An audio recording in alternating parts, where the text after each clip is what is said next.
This word called submission, right?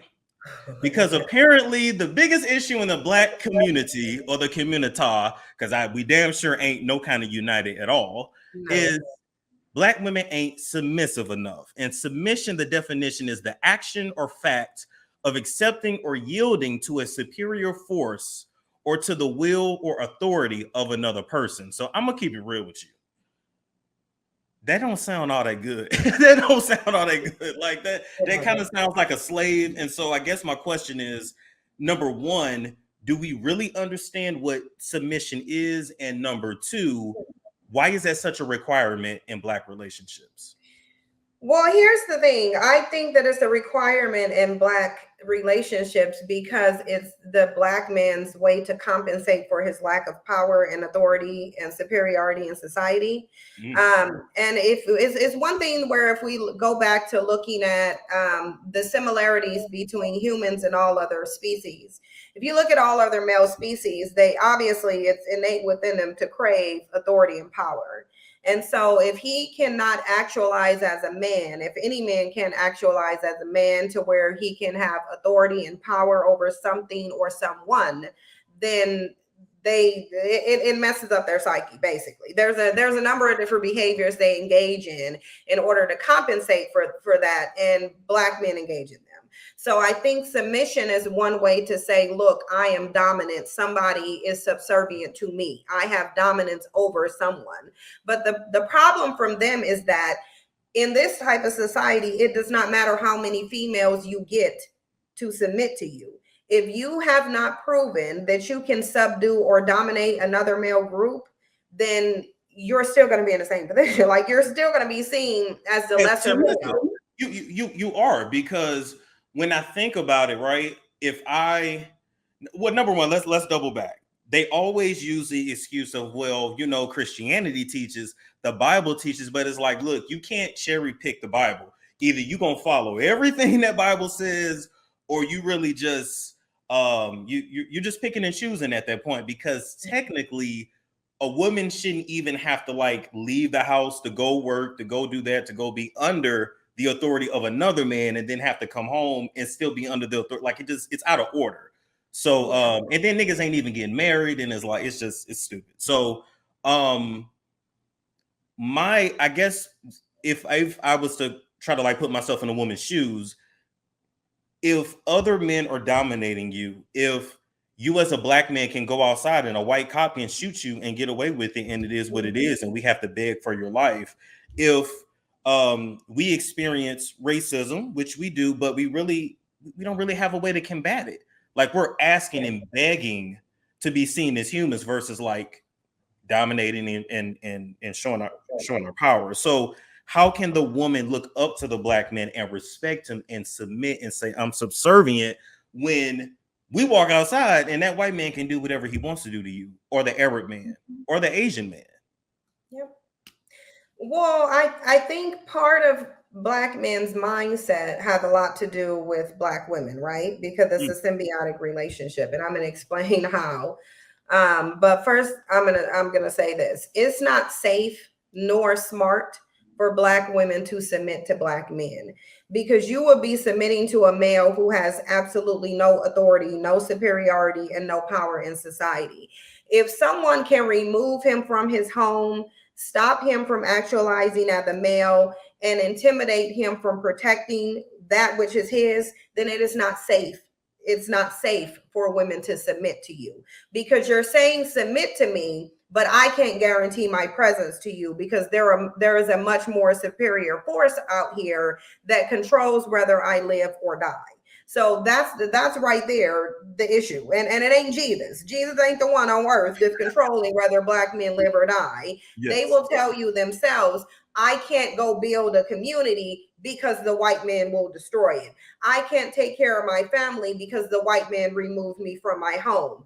I can't do anything as a male. I can't protect you because I will die. They're not saying that they're going to die because a Black woman is going to do anything, or any woman. It's because they fear another male group. So until you get yourself from under the dominance of another male group, then no one should submit to you. Only a fool would. And I'm not going to say that there aren't foolish Black women. There are foolish Black women, True. obviously. Yeah. And that's how we get this cycle perpetuated generation after generation, because where we drop the ball at is, as Black women, once we stepped off the plantation, we should have forced Black men to either fight and put us in a different environment, or we walked completely away and went to a better group of men. It just is what it is. That this is how it plays out in every other species and every other community, but in ours, we're told that we need to stick by these males, and because they are being prevented from actualizing as men in this society, becoming successful, then it's our job to pick up the pieces, and it's not our job to do that. And now you have a community where literally the males are completely 100% ineffective for the most part, and you have the women doing everything. So you have a dynamic that is completely reversed. You have a lot of different men who can't even pay their own bills, and we know that because they're asking women to go 50-50 with them, but then they want submission. And I'm going to say this. Any woman who goes 50-50 with a man is a damn fool, because here's the thing. I can pay 100% of my bills on my own as a woman. Car note, rent, insurance, every single one of them, I can pay all of them on my own. Okay. If a man approaches me and he wants me to pay 50-50 with him, then you are asking me to help you pay your bills, because you're certainly not helping me pay my bills, because I can cover all of mine 100%. So there will be no reason for me to go 50-50 with you. I'm either going to pay all of my bills alone, or you are going to be in the role of the man and you are going to be the financial provider. Because you can look to the Bible and say that the Bible says a woman should submit. It also says the man should submit to his woman too. You actually submit to each other. They don't understand. Yes. And it also emphasizes in literally every single Abrahamic religion, if not every religion on the face of the planet, it emphasizes the fact that the man needs to be the provider and not rely on a woman financially for anything.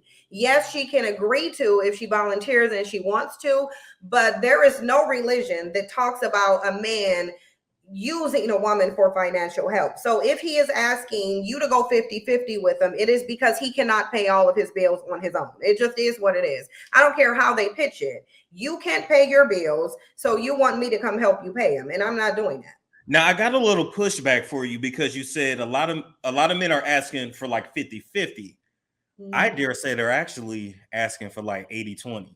Yeah, and they're doing 80 because I have met so many and know so many where it's like the woman is footing the bill, or you hear so many cases of the woman having herself together professionally, and then you look at her counterpart and it's like, well, he's figuring it out, or I'm gonna help him, or I'm gonna build him up, or I gotta speak life into him. And I just feel like all of those things are not, to me, it's not the woman's place to do it. You see what I'm saying? Maybe I'm just being too sensitive, but I don't think it's a woman's place to, in a sense, make this man into something. He has to go out on his own and do it, because if you build me up, right, and now I'm confident, I'm on my feet, you're just building me for the next bitch. And if you want to do that, that's fine, but you're gonna build me for the next bitch. It is what it is. Well, the thing is, that doesn't help men to do anything. That's literally called enabling. Now, if you were speaking life or wanting to encourage men who are already doing something, then yeah, you would. That's called encouragement. It wouldn't even be called speaking life into them. It would be called support and encouragement. You're sitting here and you're supporting this person as they do something. When you praise a person in the absence of doing anything, you are literally keeping them in their inferior position. And that's what Black women have done. And whether we've been conditioned to do it or not, we see that it's not working, because Black women have been speaking life into Black men. They have been praying for Black men to change. They've been begging, they've been pleading, they've been doing everything they possibly could. Even when, Black men said, well, you're too much of a prude, you're too restrictive sexually, we're going to go to white women. What did black women do? Then they started sexually competing with white women and becoming more sexual. Now you have them complaining, these are thoughts. So they went from telling you that you weren't sexual enough to now your thoughts, because you're competing with the women that they said were more sexual and would give it up easier. So rather than black women challenge black men, they've acquiesced to his varying levels of degeneracy. And that's where we've gone wrong. You don't praise men and call them kings when you don't see a damn kingdom nowhere. Like, I mean, I'm just saying, and that gets me, because there is no society where there's just like millions of kings. No, you have people in charge, you have royalty, you have people in the middle, you have people at the bottom. It is what it is. And speaking of the of hypersexuality, I feel like back in the day, I did not hear as many black women talk about things like eating ass. It's a storm show. Ay, it's a storm show.